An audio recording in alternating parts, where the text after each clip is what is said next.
शुरू करने जा रहे हैं उससे पहले कुछ बेसिक चीज़ें बताती हूँ। आप 5 को अगर 2 से डिवाइड कर दो, 5 को अगर हम 2 से डिवाइड करते हैं तो क्या आता है, 2 2 ज़ा 4, रिमाइंडर बचा 1। तो हम 5 को क्या लिखते हैं बेटा, 2 इंटू 2 प्लस 1।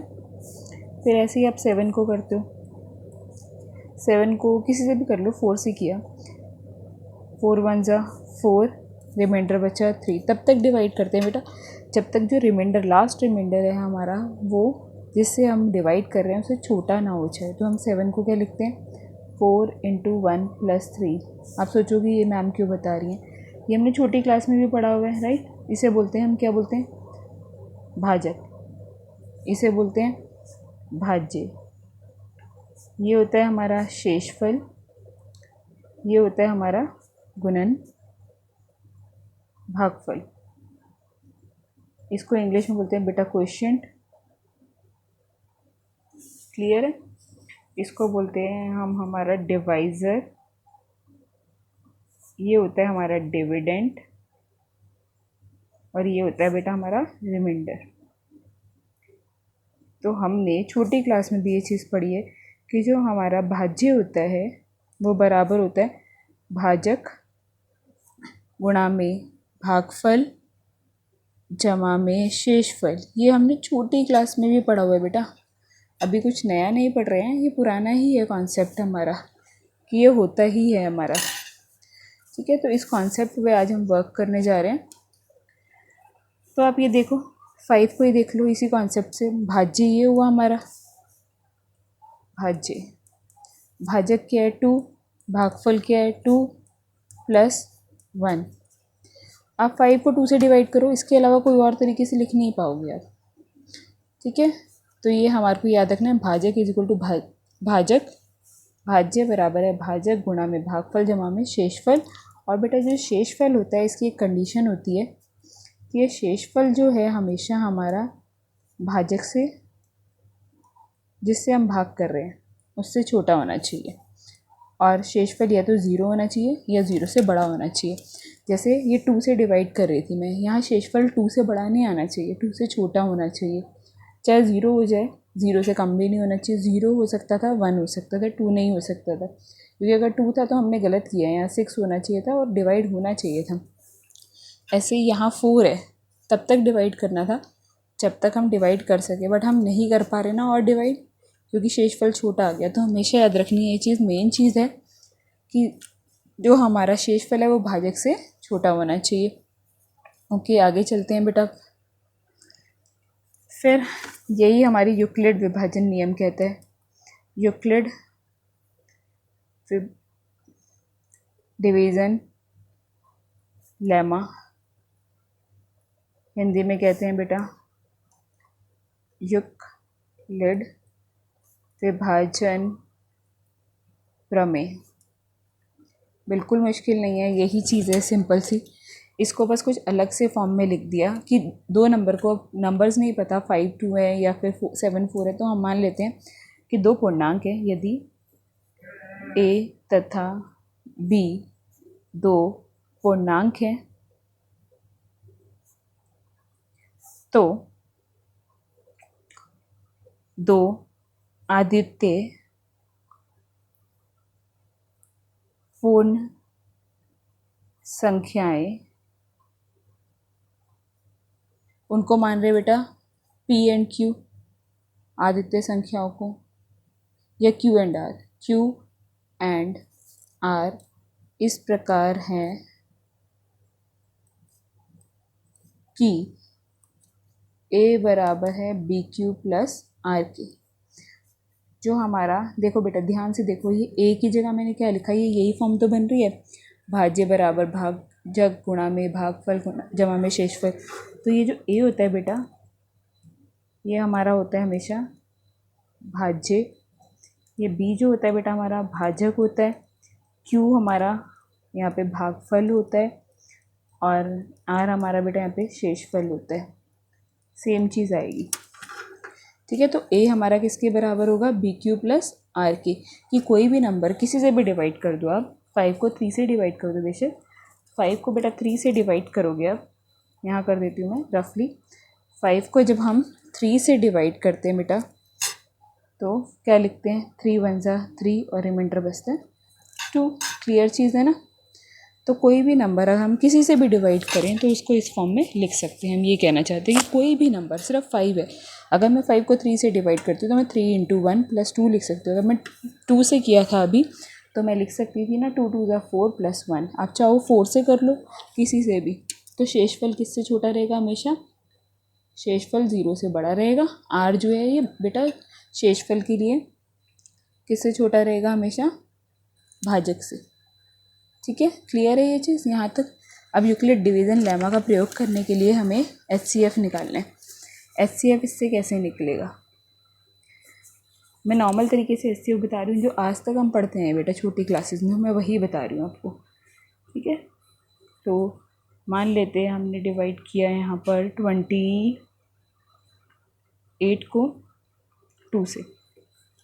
ठीक है, तो 28 को 2 से डिवाइड करते हैं, 2 से नहीं करते बेटा, चलो 2 से ही करते हैं स्टार्ट। तब तक भाग करना होता है HCF के केस में जब तक हमारा शेषफल 0 नहीं आ जाता। तो यहाँ तो डायरेक्टली आ गया, बाई चांस की बात है। 2 1 जा 2 0, फिर 8, 2 4 जा 8, कैंसिल। अगर ये शेषफल 0 आ गया है तो HCF 28 और 2, मतलब 28 और 2 का HCF हो गया हमारा 2। अब ऐसे ही कुछ और करते हैं,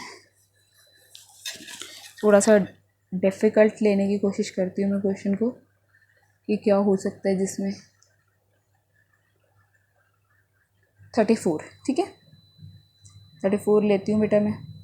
34 को मैं कह रही हूँ, क्वेश्चन दे रही हूँ आपको, 34 तथा 4 का HCF ज्ञात कीजिए। कुछ भी मुश्किल नहीं है इसमें। ठीक है, 34 को 4 से डिवाइड करो। 4 के टेबल में 3 नहीं आता, फिर 34 पूरा देखते कहाँ आता है, नहीं आता, तो 4 8 जा 32 आता है, रिमाइंडर बचा 2। ठीक है, जो रिमाइंडर बचता है बेटा उसको वहाँ पर छोड़ते नहीं है। जब हम HCF निकालते हैं, हमने 6th क्लास में या 5th क्लास में सीखा है, तो जो रिमाइंडर बचा उसको यहाँ लिख देते हैं और जिससे भाग पहले करे थे उसको अंदर ले आते हैं। ठीक है, तो अब 4 आते हैं क्या 2 के टेबल में, आता है 2 2 जा 4। तो जिसने भाग करके आपको, भाग किसने किया, 2 ने भाग करके आपको जो शेषफल 0 दिया है, तो हमारा HCF 2 हो जाएगा। जिसने भाग करके आपको आंसर दिया है, जो आया ऊपर वो नहीं, जिसने अब भाग करके आपको आंसर दिया वो हमारा HCF हो जाएगा। ये सिंपल सी चीज़ हमने छोटी क्लास में पढ़ी है और यूक्लिड से आपकी एक्सरसाइज है, यूक्लिड से ही आपको HCF निकालना है, सेम तरीके से निकलेगा। तो मैं आपको करके दिखा रही हूँ। क्वेश्चन 135 एंड 225 का HCF, ED लिख रही हूँ इसको मैं, यूक्लिड डिवीजन लेमा को, यूक्लिड विभाजन प्रमेय से ज्ञात कीजिए। बार बार नहीं लिखूंगी बेटा विभाजन, यूक्लिड विभाजन, छोटा सा लिख रही हूँ, ED, इसे ED कहते हैं हम। ठीक है, तो अब कैसे करना है, कुछ भी मुश्किल नहीं है, बस छोटा सा काम है, तब तक करना है जब तक हमारा शेषफल 0 ना आ जाए, इतनी सी बात है। तो देखो अब आपको लगेगा बहुत मुश्किल क्वेश्चन है ये, तो मैम ने क्या दे दिया, कैसे निकालें। देखो 225 135 से डिवाइड करते हैं बेटा, नॉर्मल सा तरीका है। फिर उसके बाद हम इसको बहुत ईजी तरीके से लिखेंगे। 135 के टेबल में 225 नहीं आता, तो करके देखो, 135 1 जा 135, 135 2 जा 270 होता है। ये तो बड़ा हो गया तो 1 से लेना पड़ेगा। 135 माइनस करो बेटा, कितना आ रहा है 0। 2 में से 3 नहीं जा सकता, कुछ बच्चे कर देंगे, ध्यान से देखना, ये कैरी करेगा इससे, ये 12 बनेगा और ये 3 माइनस हुआ 90। अब 90 और ये तो 0 है ही, अब 90, ये तो इससे छोटा हो गया, अब और डिवाइड नहीं हो सकता और डिजिट भी उतारने के लिए नहीं है। तो अभी मैंने बोला जो यहाँ पे होता है वो अंदर चला जाता है, 135। अब देखते हैं 135 आता है क्या 90 के टेबल में, नहीं, उससे छोटा 90 खुद होता है, 90। क्लियर, अब क्या आया रिमाइंडर 45, तो इससे छोटा और डिवाइड नहीं हो सकता। अब की बार डिवाइड हो गया, क्या किससे डिवाइड कर रहे थे हम, 90 से, तो अब वो 90 अंदर जाएगा, वो 90 यहाँ जाएगा। 45 के टेबल में 90 आता है, यस। कहाँ पर? 2 पर। तो किसने इस बार हमारा आंसर दिया? किसने दिया हमारा आंसर बेटा इस बार? 45 ने। तो हमारा HCF हो गया 45। अब आप सोचोगे मैम ये क्या, ये यूक्लिड विभाजन नियम हो गया, क्या फ़ायदा हुआ फिर? हमने नया ही क्या सीखा? तो नया ये सीखा बेटा हमने, इसी को दूसरी फॉर्म में लिखेंगे। अब कहाँ लिखूँ कि आपको विजिबल हो? 2 मिनट। 225 को बेटा ये लिखना है हमें, ED का प्रयोग 225 तथा 135 पर करने पर।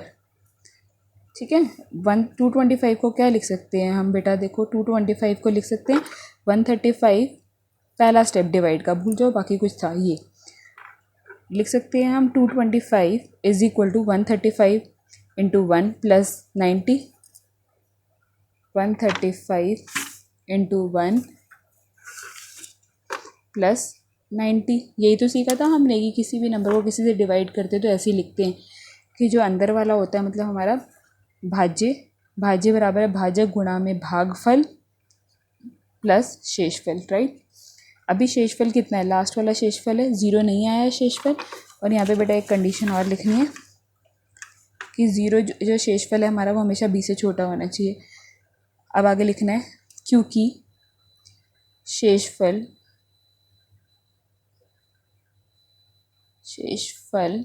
बराबर है 90, 0 के बराबर नहीं है, तो फिर ED का दोबारा प्रयोग होगा। देयरफॉर ED का दोबारा प्रयोग करने पर। अब प्रयोग करो ED का फिर से। अब भूल जाओ ये था सब कुछ, अब ये डिवाइड भूल जाओ यहाँ तक। अब ये डिवाइड चल रहा है, वो तो उसका काम कर दिया हमने। तो अब की बार हम क्या लिख सकते हैं? 135 is equal to 90 into 1 plus में शेषफल कितना है? 45। ठीक है, तो लिखते हैं हम 135 is equal to 90 into 1 plus में 45। फिर से शेषफल 0 नहीं है, फिर से ED का प्रयोग होगा। जब तक बेटा शेषफल 0 नहीं आता तब तक ED का प्रयोग करना है, क्योंकि शेषफल बराबर है अभी भी कितना? 45, जो कि बराबर नहीं है 0 के। देयरफॉर ED का पुनः प्रयोग करने पर। अब बेटा देख लो, यहाँ तक तो हम कर चुके हैं, यहाँ तक हम कर चुके हैं। अब ये वाले डिवाइड को छोड़ा हुआ है, इसको करेंगे क्योंकि अब मैं पेज पलट रही हूँ, इसलिए ध्यान से देख लो। 90 is equal to 45 into 2 plus आपके पास शेषफल 0 आ गया है ना। तो 90 को क्या लिखेंगे? 90 is equal to 45 into 2 plus cross मत लगाना, 0 होता है ना बेटा ये तो ये लिखते हैं। ED का पुनः प्रयोग करने पे अब क्या बनेगा बेटा? 90 इज इक्वल टू 45 इंटू में 2 प्लस में 0। यहाँ शेषफल कितना हो गया बेटा? शेषफल हो गया हमारा 0। शेषफल आ गया ना 0, लास्ट वाला हमारा शेषफल होता है। शेषफल जैसे ही 0 आया हमारा काम ख़त्म। शेषफल 0 आते ही देयरफॉर किसने उसको 0 बनाया?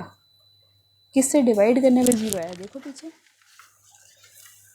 45 से डिवाइड करने पे आया ना 0, तो वही बेटा हमारा बन जाएगा HCF।